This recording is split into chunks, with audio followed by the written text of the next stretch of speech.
Bu yerga oshxona meberini o'rnatib berdik. Kashmir rangda bo'ldi. Laminatdan.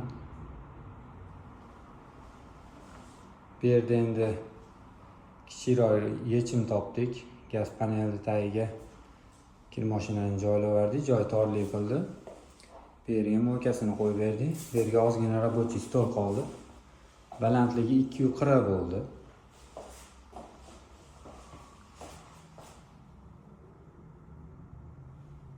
To'pi vatan laminat bilan kashmir laminatdan bo'ldi, xudo xolasa.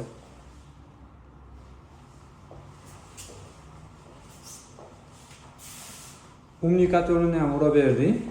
Bu yerda bo'lak joyda joylashgan ekan kommunikatorini ham urab chiroyli shkaf qilib berdik. Xudo xolasa zakazlar bo'lsa aloqaga chiqa olasizlar.